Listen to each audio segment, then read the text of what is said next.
잡아 쓸만하도록 빛나게 하되 죽이는 자의 손에 넘기기 위하여 날카롭고도 빛나게 하였도다 하셨다 하라. 인자야, 너는 부르짖어 슬피 울지어다. 이것이 내 백성에게 임하며 이스라엘 모든 고관에게 임함이로다. 그들과 내 백성이 함께 칼에 넘긴 바 되었으니 너는 내 넓적다리를 칠지어다.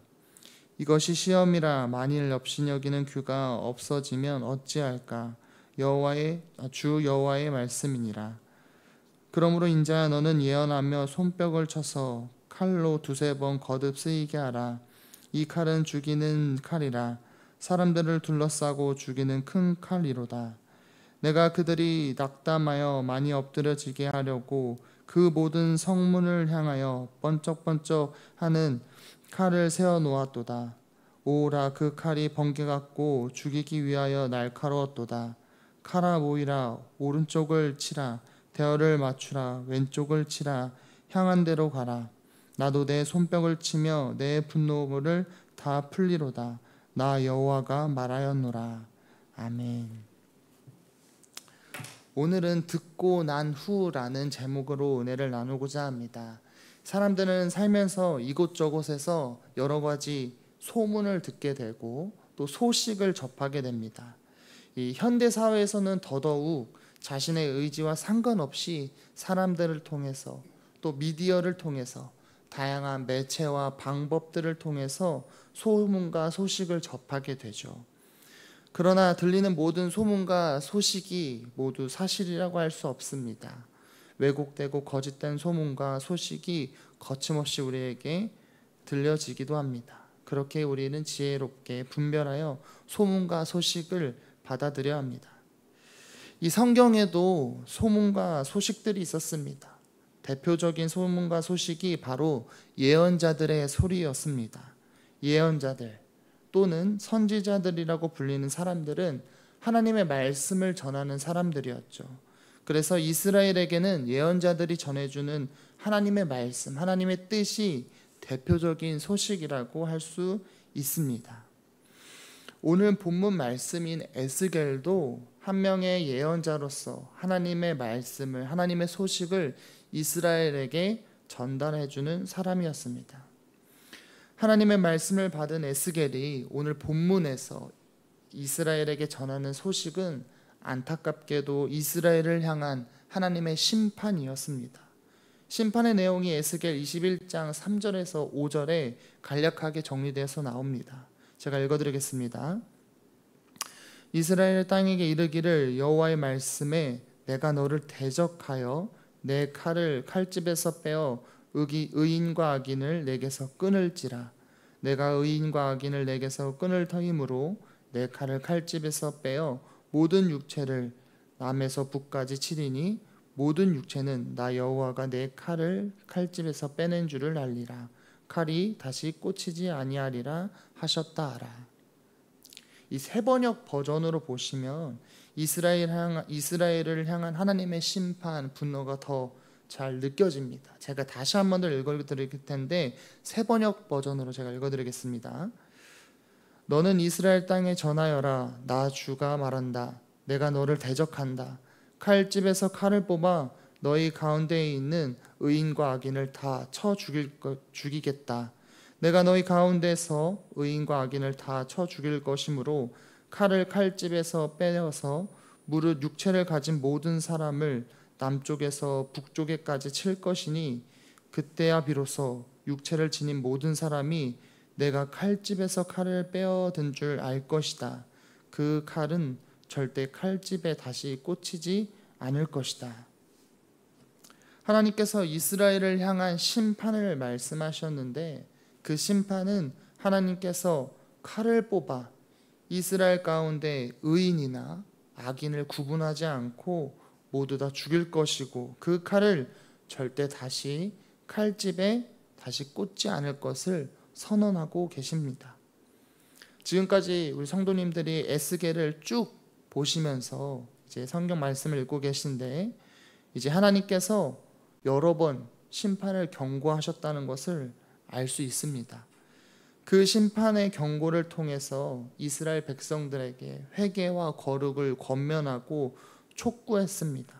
그러나 이스라엘 백성들이 하나님의 심판의 소식, 하나님의 분노 소식을 귀를 닫고 외면했습니다. 에스겔 20장 49절을 제가 읽어드릴 텐데요. 에스겔이 말하는 하나님의 심판을 듣고 난 후에 이스라엘 반응이 어땠는지 알려줍니다. 에스겔 20장 49절입니다. 내가 이르되 아하 주 여호와여 그들이 나를 가리켜 말하기를 그는 비유로 말하는 자가 아니냐 하나이다 하니라. 이스라엘은 귀를 닫고 이 예언자들의 소리를 외면하다가도 어쩔 수 없이 그 소리를 들었을 때, 그 소식을 들었을 때 어떻게 반응했냐?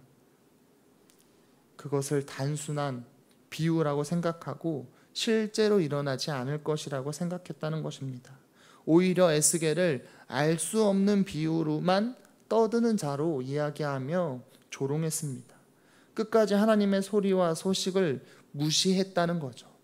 결국 하나님은 더 이상 경고에 머무르지 않고 심판의 칼을 빼내십니다. 그리고 에스겔을 무시했던, 그리고 그 소리를 단순히 소문으로만 비유로만 여겼던 이스라엘에게 하나님께서 심판에 대해서 말씀하신 것입니다. 에스겔 21장 6절에서 7절을 계속해서 보시겠습니다. 인자야 탄식하되 너는 허리가 끊어지듯 탄식하라. 그들의 목전에서 슬피 탄식하라. 그들이 내게 묻기를 내가 어찌하여 탄식하느냐 하거든 대답하기를 재앙이 다가온다는 소문 때문이니 각 마음이 녹으며 모든 손이 약해지며 각 영이 쇠하며 모든 무릎이 물과 같이 약해지리라. 보라 재앙이 오나니 반드시 이루어지리라. 주 여호와의 말씀이니라 하라. 하나님께서 이스라엘 백성들에게 이렇게 말씀하시는 겁니다. 너희가 단순히 여겼던 그 소문 때문에 너희 간담이 녹으며 두 손이 맥이 빠지고 넋을 잃을 것이고 모든 무릎이 떨 것이다. 그 소문대로 재앙을 반드시 너희에게 이룰 것이다 라고 말씀하십니다. 얼마나 무서운 소식이고 소문이며 하나님의 심판입니까? 하나님께서 실제로 심판의 도구인 바벨론을 예루살렘으로 보내었습니다. 그 바벨론이 예루살렘을 3번에 걸쳐서 침공했고 예루살렘은 물론 그 안에 있던 성전마저 모두 폐허로 만들어 버렸습니다. 하나님의 심판의 소식에 경각심을 품지 않은 이스라엘은 완전히 멸망하게 되었고 하나님께서 함께 하신다는 상징이었던 성전이 무너져 내림으로 이스라엘은 그때서야 하나님께서 우리를 완전히 떠나셨다라고 알게 되었습니다. 이스라엘은 하나님의 말씀, 하나님의 소식에 귀를 닫아 결국 멸망하게 된 것입니다. 오늘 본문에 나온 이스라엘 백성과 다르게 하나님에 대한 소식을 듣고 구원받은 이가 성경에 기록되어 있습니다. 붉은 밧줄을 내려서 구원받은 라합이 그 주인공이죠. 이스라엘 민족이 가나안 땅에 들어온다는 소문이 라합이 살고 있었던 여리고성에 널리 알려졌습니다. 여호수아 2장 10절에 보시면 여리고에 들린 소문이 나와 있습니다. 제가 여호수아 2장 10절을 읽어드리겠습니다. 이는 너희가 애굽에서 나올 때에 여호와께서 너희 앞에 홍해 물을 마르게 하신 일과 너희가 요단 저쪽에 있는 아모리 사람 두 왕 시온과 옥에게 행한 일 곧 그들을 전멸시킨 일을 우리가 들었음이니라. 이 여리고성 사람들은 이스라엘이라는 민족이 애굽에서 나왔다는 소식을 들었는데요. 그 중에서도 여리고성 사람들을 두렵게 했던 소식은 이스라엘의 민족이 아니라 그들과 함께하고 있는 여호와라는 신에 대한 소문이었습니다. 여호와라는 신은 이스라엘과 함께하는 신인데 그가 홍해를 건너게 하고 만나를 매일 주고 불기둥과 구름기둥을 통해서 이스라엘을 인도하고 있는 신이라는 것을 알게 되었습니다. 여호와께서 하신 기적들을 모두 알게 되었죠. 그래서 여리고성 사람들이 이스라엘이 다가오고 있음에 두려워했습니다. 라합도 그 소식을 접하게 되어서 이스라엘이라는 민족이 다가오고 있음을 알고 있었고, 그래서 정탐꾼을 단번에 알아볼 수 있었죠. 정탐꾼을 만난 라합에게는 두 가지 선택권이 있었습니다. 하나는 정탐꾼을 신고하는 것이었고, 다른 하나는 정탐꾼을 숨겨주는 것이었죠. 성도님들도 알다시피 라합은 정탐꾼을 숨겨주는 선택을 합니다. 그 이유가 여호수아 2장 11절에서 12절에 나와 있습니다. 우리가 듣고 곧 마음이 녹았고 너희로 말미암아 사람이 정신을 잃었나니 너희 하나님 여호와는 위로는 하늘에서도 아래로는 땅에서도 하나님이시라. 그러므로 이제 내가 청하노니 내가 너희를 선대하였는즉 너희도 내 아버지의 집을 선대하도록 여호와로 내게 맹세하고 내게 증표를 내라. 이 라합은 이방인 민족으로, 이방인 사람으로 하나님의 기적을 직접 경험하지도 않았고요.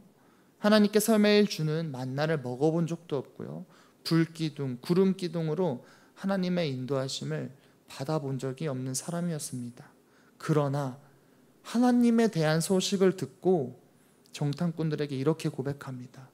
너희 하나님 여호와는 위로는 하늘에서도 아래는 땅에서도 하나님이시라 라고 고백합니다. 라합은 하나님에 대한 소식을 단순한 소문으로 생각한 것이 아니라 구원의 소문으로, 소식으로 받아들였습니다.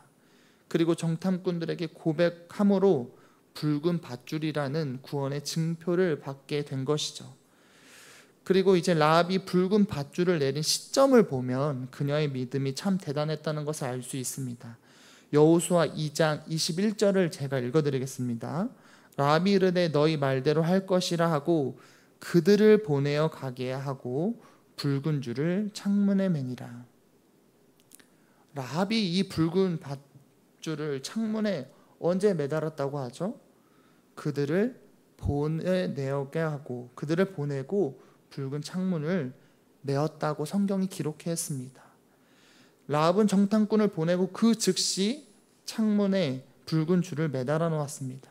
사실 라합이 안전하게 이 붉은 밧줄을 매달아 놓으려면 여리고성이 무너지는, 그 성벽이 무너지는 소리를 듣고 성벽을 무너지는 소리를 듣고 창문에 그걸 매달아 놓는 것이 가장 안전한 방법이었을 것입니다.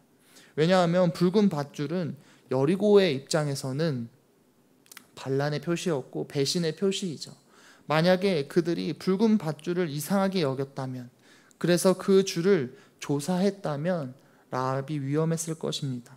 그래서 가장 안전한 방법은 여리고 성벽이 무너지는 소리를 듣고, 아니면 이스라엘 민족이 여리고 성에 들어왔다는 그런 소식을 듣고 붉은 밧줄을 매달면 됩니다. 그것이 가장 안전한 방법입니다.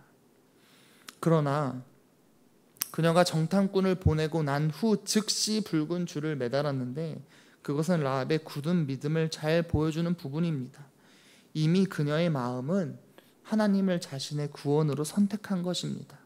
그래서 다른 어떤 방법을 구하는 것이 아니라, 다른 어떤 수단을 계산하는 것이 아니라 소문으로 듣고 알게 된 여호와 하나님을 자신의 하나님으로 선택하고 결단했다는 것을 잘 보여주고 있는 것이죠.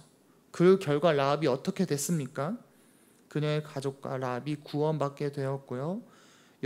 예수님의 족보에 이름이 올라가게 되어 하나님의 구원 역사에 동참하게 되는 은혜를 입게 됩니다. 에스겔 당시 이스라엘 백성들, 그리고 여리고성 상에 살고 있었던 이방 여인 라합, 이 모두 하나님의 소식을 들었던 사람들입니다. 하지만 이스라엘 백성들은 하나님의 칼로 심판을 받게 되었고, 라합은 멸망으로부터 구원을 받게 되는 상반된 결과가 나타나게 됩니다. 이처럼 하나님의 소식을 듣고 난 후 어떻게 그것을 받아들일지, 어떻게 반응하는지에 따라서 그 결과가 달라지게 된다는 것을 우리가 알게 됩니다.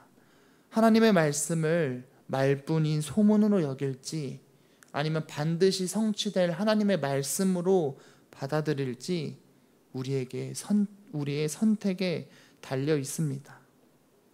오늘날은 미디어가 매우 발전해서 우리가 어디에 있든지 무엇을 하든지 하나님의 말씀을 언제든지 들을 수 있죠. 그래서 하나님의 말씀을 많은 사람들이 들을 수 있는 시대가 됐습니다. 그러나 그것을 반드시 성취될 하나님의 말씀으로, 또 반드시 이루어질 하나님의 뜻으로, 죄에서 우리를 구원케 하는 소식으로 받아들이는 사람들은 많지 않습니다. 이스라엘 장로들과 백성들처럼 그저 소문으로, 소식으로, 비유로 받아들일 사람들이 훨씬 더 많다는 것이죠. 오늘 이 말씀이 성도님들에게 도전이 되길 소망합니다. 하나님의 소식을 듣게 되었을 때 그것이 아무리 내 의지와 상관없이 내 귀에 들릴지라도 그저 들리는 소문으로 여겨서 심판을 받았던 이스라엘과 같은 실수를 범하지 않길 소망합니다. 하나님의 소식을 가볍게 생각하지 마시고 라합처럼 구원의 소식으로, 또 반드시 성취될 하나님의 말씀으로 받아들이길 바랍니다. 그래서 고난의 때가 다 지나가고 또 하나님의 심판이 다 지나가고 다시 회복해야 하실 하나님의 역사하심에 동참하는 우리 수표교회 모든 성도님들이 되시길 축복합니다. 우리 이 시간 다 함께 기도하시겠습니다. 하나님, 오늘 이 새벽에 하나님 앞에 나와 예배드리게 하시니 감사합니다. 오늘 말씀처럼 우리에게 주어지는 하나님의 말씀을 그저 비유로만, 그저 말뿐인 소문으로만, 그저 스쳐 지나가는 소식으로만 생각하지 않게 하시옵소서. 언제나 하나님의 말씀을 성취될 약속으로, 구원의 소식으로 믿게 하시고 그 말씀에 따라 순종하며 살아가는 우리가 되게 하여 주시옵소서. 그래서 라합처럼 하나님의 역사에 이름을 남기며 하나님의 일하심에 참여하는 은혜를 누리게 하여 주시옵소서. 오늘도 하루의 시작을 하나님께 드리는 주님의 백성들이 있습니다. 오늘 하루 이들과 함께 주셔서 주님께서 허락하신 그곳을 작은 하나님의 나라로 세워나갈 수 있도록 하여 주시옵소서. 예수님의 이름으로 기도드립니다. 아멘. 하늘에 계신 우리 아버지여, 이름이 거룩히 여김을 받으시오며 나라가 임하시오며 뜻이 하늘에서 이루어진 것 같이 땅에서도 이루어지이다. 오늘날 우리에게 일용할 양식을 주시옵고 우리가 우리에게 죄 지은 자를 사하여 준 것 같이 우리의 죄를 사하여 주시옵고 우리를 시험에 들게 하지 마시옵고 다만 악에서 구하시옵소서. 나라와 권세와 영광이 아버지께 영원히 있사옵나이다. 아멘.